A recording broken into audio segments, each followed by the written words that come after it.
नमस्कार दोस्तों, मैं हूं राजीव कुमार स्वामी। आप देख रहे हैं जियोग्राफी चैनल। आज अपन इस वीडियो के अंदर चर्चा करेंगे भौतिक भूगोल के एक और महत्वपूर्ण बिंदु या एक महत्वपूर्ण टॉपिक के बारे में, जो आपका है प्रवाल भित्ति। जो बीए फर्स्ट ईयर और एमए प्रीवियस जो है उनके लिए ये वीडियो बहुत ही महत्वपूर्ण होने वाला है। तो जुड़े रहिए, बिना स्किप किए बगैर वीडियो को देखें ताकि इस टॉपिक का लाभ आपको मिल सके। तो अपन सबसे पहले बात करेंगे प्रवाल भित्ति की जो है क्या होती है।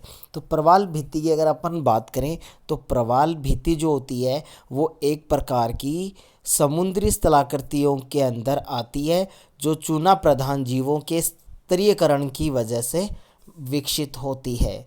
कहने का मतलब ये है कि प्रवाल भित्ति है वो समुद्र में मिलने वाली एक स्थलाकृति है, और इसका निर्माण जो है प्रवाल नामक जो द्वीप जो जीव होता है उस जीव की वजह से जो है इसका निर्माण होता है। इसका जो विकास की बात करें तो इसका विकास जो है वो विशेष तौर से उष्ण कटिबंधीय क्षेत्रों में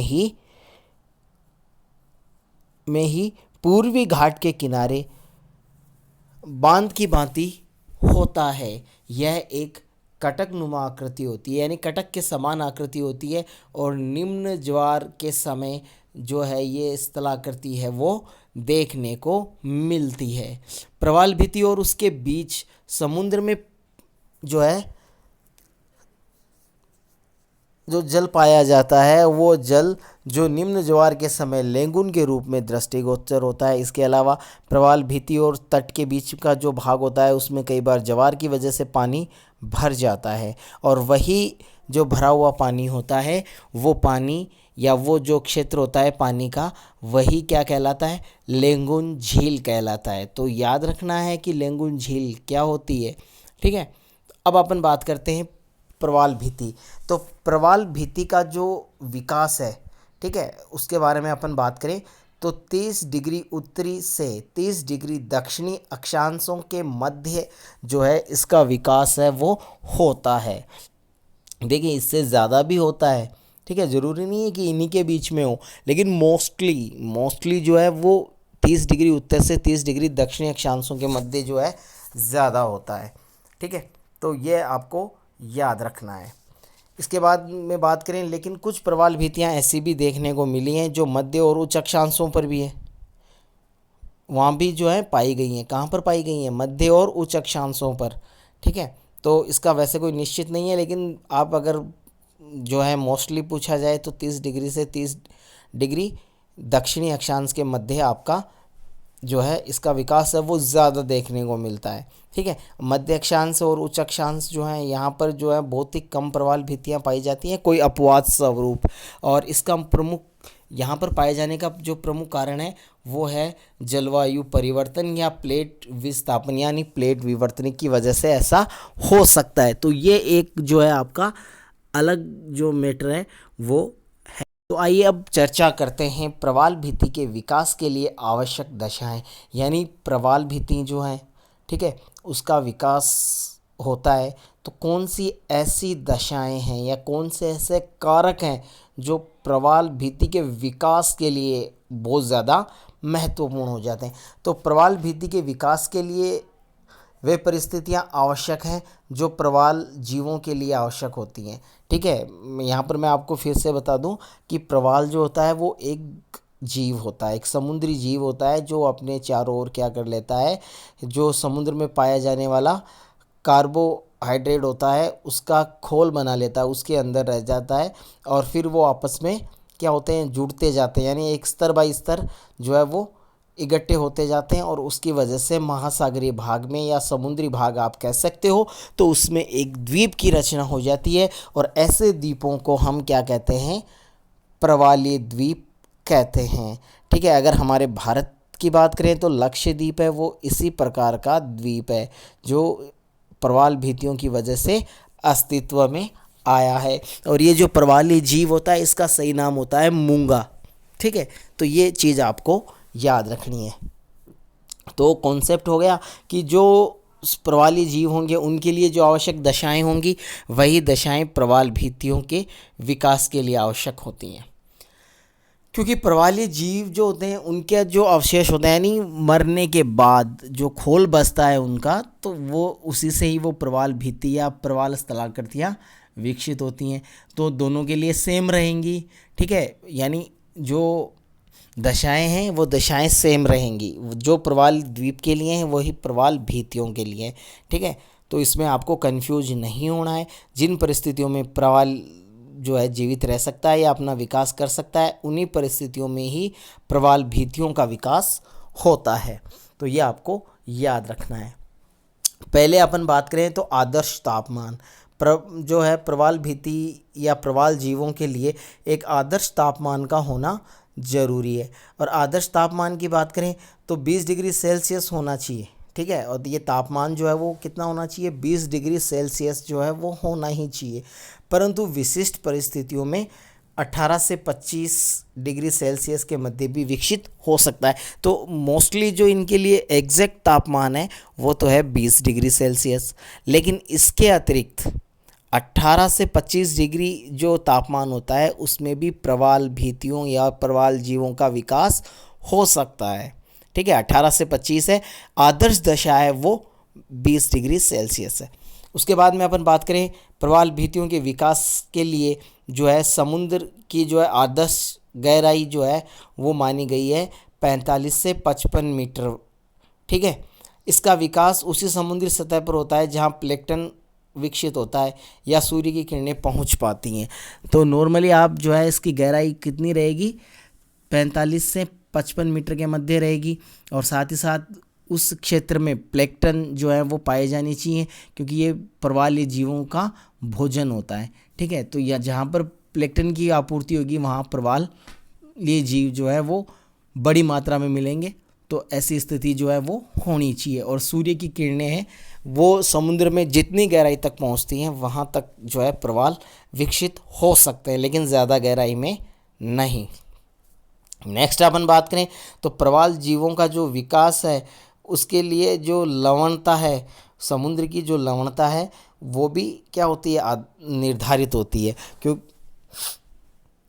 तो इसके अंदर अगर अपन बात करें तो प्रवालों के लिए ज़्यादा लवणीय जो जल है वो हानिकारक होता है, ठीक है। लवण की मात्रा है वो निश्चित होनी चाहिए, ठीक है। और इसके लिए अनुकूल जो रहता है वो 27% से 40% की लवणता जो है इनके विकास में सहायक होती है। अगर इससे ज़्यादा अगर लवणता होती है तो ऐसी कंडीशन में प्रवाली जीव हैं वो सरवाइव नहीं कर सकते या ज़िंदा नहीं रह सकते, ठीक है। तो ऐसे में प्रवाल भित्तियों का भी विकास संभव नहीं है। तो लवणता है वो कम होनी चाहिए, ठीक है। ज़्यादा लवणता में ऐसा नहीं होगा, क्योंकि ज़्यादा लवणता की वजह से प्रवाली जीव जो है उन वो है मर जाते हैं, ठीक है। तो आपको याद रखना है। उसके बाद में अगर अपन बात करें तो प्रवाल का विकास जो है वो छिछले सागरों में अधिक होता है, ठीक है। तो बात करें अपन तो समुद्र जो है वो प्रवाल का विकास वहीं हो सकता है जहाँ पर समुद्र क्या हो, छिछला हो। छिछले का मतलब क्या होता है, कम गहराई, यानी समुद्र की गहराई बहुत ही कम होनी चाहिए।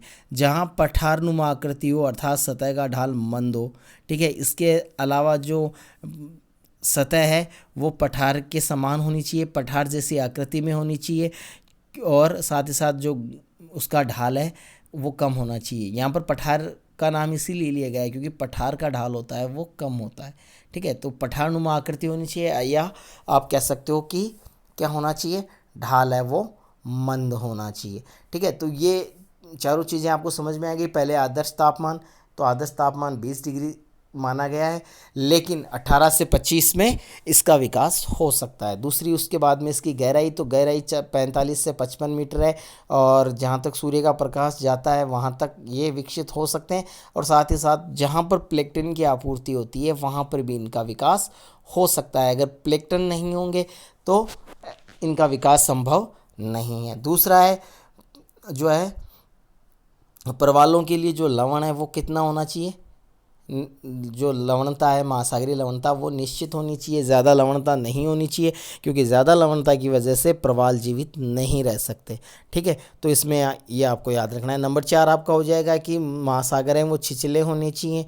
इसके अलावा पठारनुमा आकृति है, या अर्थात आप कह सकते हो कि सतह का ढाल जो है वो मंद होना चाहिए। तो 4 कारण ये रहे। नेक्स्ट कारण अपन पढ़ते हैं। तो चलिए, तो नेक्स्ट कारण में अपन बात करेंगे नंबर 5 की। तो प्रवाल जो होते हैं उन जीवों के लिए स्वच्छ जल और मिट्टी युक्त जल भी हानिकारक होता है। ठीक है, तो अब यहाँ पर कॉन्सेप्ट समझिए। ठीक है, पीछे अपन ने क्या पढ़ा था कि ज़्यादा लवणता प्रवालों के लिए हानिकारक होती है, लेकिन अगर लवण रहित जल होता है वो भी क्या होता है, हानिकारक होता है। तो ऐसे में भी प्रवालों की उत्पत्ति नहीं हो सकती। ठीक है, स्वच्छ जल जो है वो प्रवालों के लिए क्या होता है, हानिकारक होता है। और यही कारण है कि विश्व में जितनी भी नदी के मुहाने हैं उनके आसपास कोई प्रवाल भीति नहीं पाई जाती। क्यों? क्योंकि नदियों का जल जो होता है वो बहुत ज़्यादा स्वच्छ होता है। ठीक है, इसके अतिरिक्त अगर बात करें, अगर मिट्टी अगर पानी में घुली हुई हो तो ऐसे में भी जो है प्रवाली जीव है वो मर जाते हैं।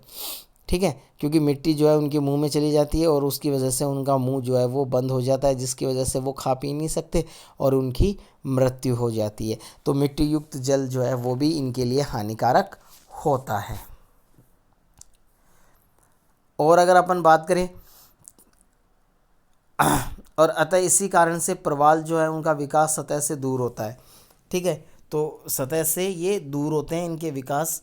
इसके अलावा नंबर 6 की बात करें तो इन जीवों के विकास के लिए प्लैंक्टन का विकास अनिवार्य है। प्लैंक्टन वनस्पति है जो प्रवाली जीवों का भोज्य पदार्थ है। तो ये मैं आपको पहले भी बता चुका हूँ कि प्लैंक्टन जो है वो एक महत्वपूर्ण कारक होता है प्रवालों के विकास के लिए। क्यों होता है? क्योंकि ये उनका भोजन होता है, या इसी को खाकर ही अपना जीवन बिताते हैं। ठीक है, तो जहाँ प्लैंक्टन की आपूर्ति है वहाँ प्रवालों का विकास संभव है। अगर प्लैंक्टन की आपूर्ति नहीं है तो ऐसे में इनका विकास है वो संभव नहीं है।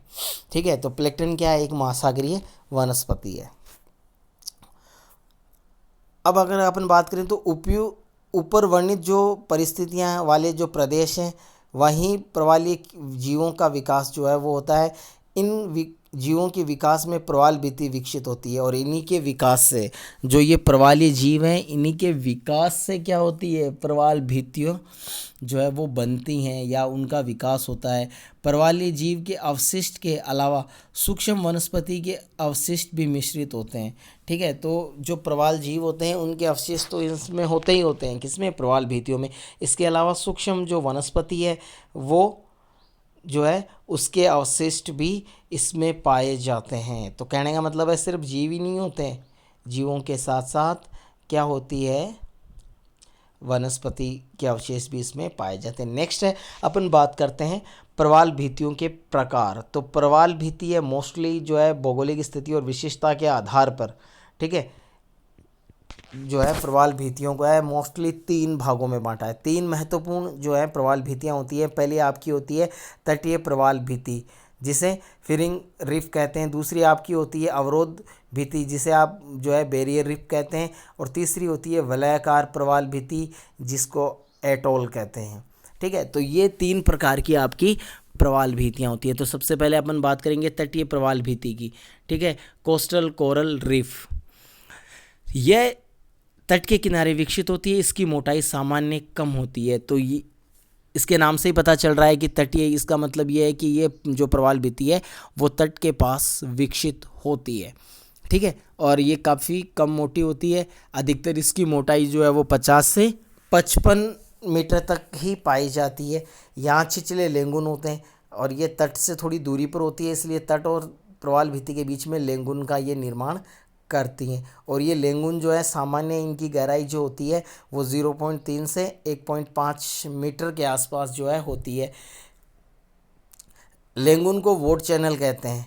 ठीक है, तो लेंगुन जो होते हैं उनको क्या कहा जाता है? वोट चैनल कहते हैं। लेंगुन की सतह पर प्रवालीय चट्टानों के टुकड़े होते हैं, जिसमें क्ले मिट्टी का मिश्रण होता है। ठीक है, जीवित प्रवाल भी इसी ढाल पर लुढ़क कर नीचे गिरते हैं और मिट्टी के मध्य मिलकर लेंगुन की सतह पर निक्षेपित होते हैं। इसी क्रिया के कारण लेंगुन छिछले होते हैं। ठीक है। तो होता क्या है कि लेंगुन जो है, यहाँ पर देखो ना दिया हुआ है कि लेंगुन की गहराई है वो कम है। तो लेंगुन की गहराई कम क्यों होती है? क्योंकि इसमें मिट्टी के टुकड़े और जो प्रवाली चट्टानें हैं उनके टुकड़े और क्ले, ठीक है, ये पाए जाते हैं। और इसके साथ साथ ही जो प्रवालीय जीव हैं वो भी इसके जो तल होता है उस तल में निस्तरित होते रहते हैं, जमा होते रहते हैं, जिसकी वजह से इनकी गहराई है वो कम होती है। किसकी? लेंगुन की। लेंगुन इसी कारण छिछले होते हैं, याद रखना है क्यों होते हैं। इसमें प्रवालीय जो चट्टानें होते हैं उनके टुकड़े, क्ले, मिट्टी और जो कुछ प्रवालीय जीव जो लुढ़क कर नीचे गिर जाते हैं तो वो लेंगुन झील के नीचे जमा होते जाते हैं, जिसकी वजह से लेंगुन झील है उसका जो तल होता है वो छिछला होता है या कम गहरा होता है। दूसरी की अपन बात करें अवरोध प्रवाल भित्ति, तो इसका विकास तट के किनारे पर होता है, लेकिन ये तटीय प्रवाल भित्ति से तीन दृष्टि से अलग होती है। ठीक है, तो कहने का मतलब है ये भी क्या है, तट के पास ही विकसित होती है अवरोधक प्रवाल भित्ति। लेकिन ये क्या है, कुछ इसकी विशेषताएं हैं जो क्या करती हैं, इसको तटीय प्रवाल भित्ति से अलग करती है। कौन कौन सी हैं? तीन विशेषताएं मोस्ट हैं, आपको याद रखना है। अवरोध और तटीय प्रवाल भित्ति होती है या अवरोधक प्रवाल भित्ति होती है ना, वो तटीय जो प्रवाल भित्ति है उसी प्रकार होती है, उसी प्रकार तट पर इसका निर्माण होता है। लेकिन तीन चीज़ें रहेंगी आपकी, ठीक है। वो तीन चीज़ें कौन सी हैं जो अवरोधक प्रवाल भित्ति को तटीय प्रवाल भित्ति से अलग करती हैं? तो चलो जानते हैं। पहला है प्रवाल संरचना की मोटाई अधिक होती है। तो प्रवाल जो संरचना होती है उसकी मोटाई अधिक होती है। ये सामान्यतः 50 मीटर से अधिक होते हैं। इसमें 160 मीटर तक संरचनात्मक मोटाई पाई जाती है। ठीक है, तो उसमें मोटाई क्या थी, तटीय प्रवाल भित्ति में मोटाई कम थी लेकिन इसकी मोटाई ज़्यादा होती है। उसकी 45 से 55 बताई गई थी ना, तो यहाँ पर ये सामान्य 50 से अधिक होती है। यानी अवरोधक प्रवाल भित्ति है वो 50 मीटर से बड़ी होती है। ठीक है, और कहीं कहीं जो है इसकी जो मोटाई है वो 160 मीटर की भी देखी गई है। ग्रेट बैरियर रीफ जो है में जो है अधिकतम मोटाई 180 मीटर है। तो ये जो बैरियर रीफ है या आप अवरोधक प्रवाल भित्ति इसको कह सकते हो, तो इसकी जो अधिकतम मोटाई है वो 180 मीटर है। लेंगुन भी अधिक गहरे होते हैं। लेंगुन की गहराई 60 मीटर तक पाई जाती है और इसमें लेंगुन जो होते हैं अवरोधक में वो कम गहरे होते हैं, जबकि तटीय में क्या होते हैं, क्या होते हैं, कम गहरे होते हैं। और इसमें गहराई जो है वो अधिक होती है। वहाँ पर गहराई अधिकतम 1.5 मीटर थी और यहाँ पर जो गहराई है वो 60 मीटर तक पाई जाती है। नंबर 3 है प्रवाल भित्ति का आंतरिक और बाह्य ढाल तीव्र होता है। ठीक है, तो उसमें जो ढाल है वो ज़्यादा तीव्र नहीं होता, लेकिन इसमें आंतरिक हो, उसमें सिर्फ आंतरिक भाग यानी लेंगुन वाला जो भाग होता है ना, लेंगुन की तरफ वाला भाग वही तीव्र ढाल वाला होता है, लेकिन इसमें दोनों ओर के जो ढाल होते हैं वो तीव्र होते हैं। इस अतिरिक्त ढाल 15 डिग्री से 20 डिग्री और बाह्य ढाल सामान्यतः 45 डिग्री होता है। तो इसका आंतरिक ढाल है वो 15 से 20 डिग्री तक हो सकता है और बाह्य ढाल जो है वो आपका 45 डिग्री होगा। ठीक है, तो ये आपको याद रखना है। इसके अलावा एक नीचे जो दिया हुआ ये आपको और महत्वपूर्ण याद चीज़ है जो आपको याद रखनी है। ठीक है, विश्व का सबसे लंबा जो अवरोधक प्रवाल भित्ति है वो ऑस्ट्रेलिया के पूर्वी तट पर है। ठीक है, तो विश्व का सबसे बड़ा जो है बैरियर रीफ है वो कहाँ है, ठीक है, या अवरोधक प्रवाल भित्ति कहाँ है, तो ऑस्ट्रेलिया के पूर्वी तट के पास है जो 1900 किलोमीटर लंबे ग्रेट बैरियर रीफ है। दूसरा जो है, तो पहला आपका ये हो जाएगा 1900 मीटर लंबा जो है बैरियर रीफ है, कहाँ है, ऑस्ट्रेलिया में है। ठीक है, दूसरा आपका जो है सबसे बड़ा वो प्रवाल भित्ति है न्यू कैलेडोनिया की जो है प्रवाल भित्ति, तो ये आपका इसमें महत्वपूर्ण रहेगा। ठीक है, तो आपको याद रखना है विश्व की सबसे बड़ी अवरोधक प्रवाल भित्ति कहाँ है, ऑस्ट्रेलिया में। ठीक है, बैरियर रीफ के, ग्रेट बैरियर रीफ के नाम से इसको जाना जाता है। ठीक है, तो ये आपको याद रखना है। इसके बाद में अपन बात करें वलय आकार या वलयाकार प्रवाल भित्ति, जिसको आप एटोल बोल सकते हो। एटोल क्या है, ठीक है, तो एटोल की बात करें तो एटोल का विकास जो है सामान्यतः कैसे होता है, ज्वालामुखी द्वीप के चारों तरफ होता है। ठीक है, आपको ध्यान में रखना है वलय आकार की जो है वो कहाँ विकसित होगी, ज्वालामुखी द्वीप।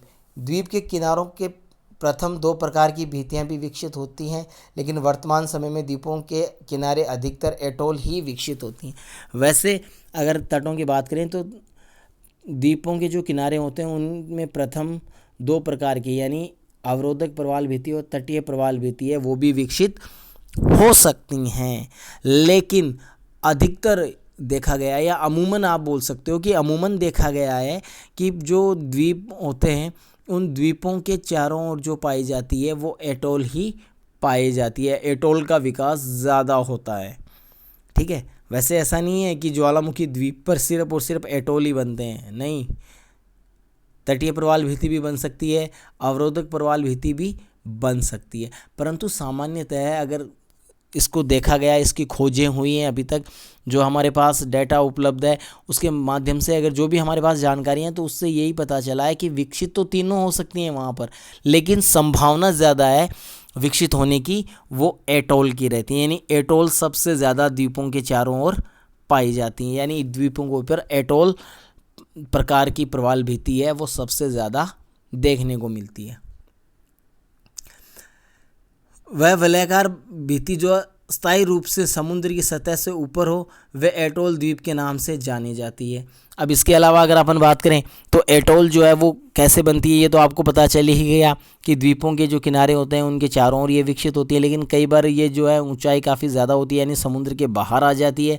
ठीक है, तो ऐसे जो एटोल होते हैं उनको क्या कहा जाता है, एटोल द्वीप के नाम से जाना जाता है। ठीक है, कभी कभार ये ऐसा हो सकता है कि समुद्र की सतह से ये ऊपर निकल आए, अधिकतर ये जो है समुद्र की सतह के बराबर ही रहती है, लेकिन कई जगह जो है ऐसा भी देखने को मिला है कि एटोल जो है वो समुद्र के ऊपर भी, सतह के ऊपर भी देखने को मिलता है, जिसकी वजह से यहाँ पर जो द्वीप विकसित होते हैं उन द्वीपों को एटोल द्वीप कहा जाता है।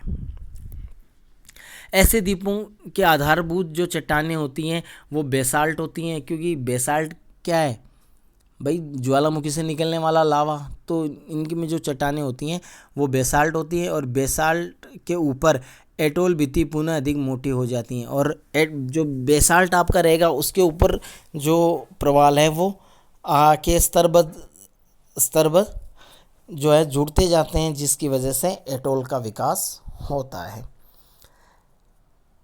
इसके ये जो भित्ति है, कौन सी भित्ति, एटोल के किनारों पर आंतरिक और बाह्य ढाल तीव्र होते हैं, लेंगुन की गहराई जो है वो क्या होती है, अधिक होती है। एटोल भित्ति अपने भौगोलिक स्थिति के अनुरूप 3 भागों में विभक्त की जा सकती है। तो इसमें जो लेंगुन होता है वो काफ़ी ज़्यादा गहरा होता है, यानी उन दोनों से पहली वाली जो दोनों हैं उनसे काफ़ी ज़्यादा गहरा होता है। भौगोलिक स्थिति के अनुरूप जो है इसको 3 भागों में पुनः बांटा जा सकता है, किसको, एटोल को, जबकि उन दोनों को नहीं बांटा गया है। पहला है ऐसी वलयाकार भित्ति जिसके मध्य सिर्फ लेंगुन हो, जैसे लक्षद्वीप। ठीक है, तो इसमें 3 प्रकार की रहेंगी। तो पहला प्रकार होगा कि ऐसी एटोल जिसके बीच के अंदर क्या हो, सिर्फ और सिर्फ लेंगुन हो। ठीक है, तो ऐसी जो है प्रवाल भित्ति है वो एटोल का जो है एक प्रकार है। और उदाहरण के लिए आप भारत का लक्षद्वीप इसका उदाहरण दे सकते हो। दूसरा है ऐसी वलयाकार भित्ति जिसके मध्य लेंगुन और द्वीप दोनों स्थित हों। ठीक है, तो दूसरा जो एटोल होगा वो इस प्रकार का होगा कि जिसके मध्य लेंगुन भी है और द्वीप भी है। ठीक है, और तीसरा जो है आपका ये प्रशांत महासागर में अधिकतर एटोल इसी प्रकार के हैं। तो प्रशांत महासागर में पाए जाने वाले एटोल जो है वो इसी प्रकार के हैं, जो क्या है, उनके बीच में जो है द्वीप भी है और लेंगुन भी है। तीसरा है मुख्य तट के किनारे पर विकसित एटोल, और तीसरे जो प्रकार का एटोल होता है वो मुख्य तट के किनारे पर विकसित होता है। तो याद रखना है 3 प्रकार के एटोल होते हैं। पहला ऐसा एटोल जिसके मध्य में केवल और केवल लेंगुन पाया जाता है, उदाहरण इसका हो जाएगा आपका लक्षद्वीप। दूसरा आपका एटोल कौन सा होगा, जिसके अंदर क्या पाए जा सकते हैं, जिसके मध्य में लेंगुन भी होती हैं और द्वीप भी होता है। और ऐसी जो एटोल है वो विशेष तौर से प्रशांत महासागर में पाए जाते हैं, या प्रशांत महासागर में पाए जाने वाले जो एटोल हैं वो लगभग इसी प्रकार के हैं। तीसरा होगा जो आपका मुख्य तट के साथ विकसित होगा। ठीक ठीक है। तो ये 3 प्रकार के एटोल हैं। एटोल के समुद्र में पाए जाने के मुख्य कारण समुद्र जल में जलमग्न बेसाल्ट निर्मित द्वीप हैं। तो एटोल की अगर बात करें तो एटोल जो है समुद्र में पाए जाने का प्रमुख कारण है समुद्र के अंदर जलमग्न बेसाल्टिक द्वीप। ठीक है, तो इनकी वजह से ये होता है। ठीक है, अगर बेसाल्टिक नहीं द्वीप नहीं पाए जाते तो ऐसे में एटोल का विकास संभव नहीं है। उदाहरण के लिए मन्नार की खाड़ी अंडमान के पूर्वी तट पर, ठीक है, फ्लोरिडा के पूर्वी तट पर, दक्षिण पूर्वी एशिया के पूर्वी तट पर एटोल पाए जाते हैं। ठीक है, तो उदाहरण के लिए कहाँ कहाँ पाए जाए, मन्नार की खाड़ी में आपका पाया जाता है, अंडमान जो है उसके पूर्वी तट पर इस प्रकार के एटोल देखने को मिल सकते हैं, फ्लोरिडा के पूर्वी तट पर देखने को मिल सकते हैं और दक्षिण पूर्वी एशिया के पूर्वी तट पर भी एटोल देखने को मिल सकते हैं। मोटे शब्दों में ये जितने भी आपके उदाहरण हैं उन उदाहरण में आपने एक चीज़ नोटिस की होगी, सभी में जो पाई जाती हैं वो पूर्वी तट पर पाई जाती हैं।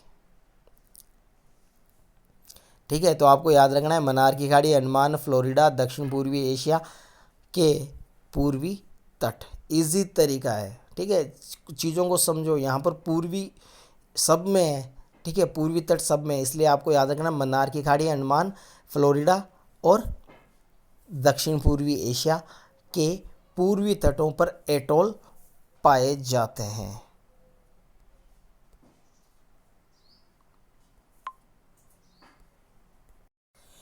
इस वीडियो में इतना ही। नेक्स्ट अपन वीडियो में चर्चा करेंगे प्रवाल भित्तियों से संबंधित जो सिद्धांत हैं कौन कौन से हैं, किस किस ने दिए हैं, उनके बारे में अपन चर्चा करेंगे। तब तक के लिए नमस्कार, धन्यवाद, शुभ दिन।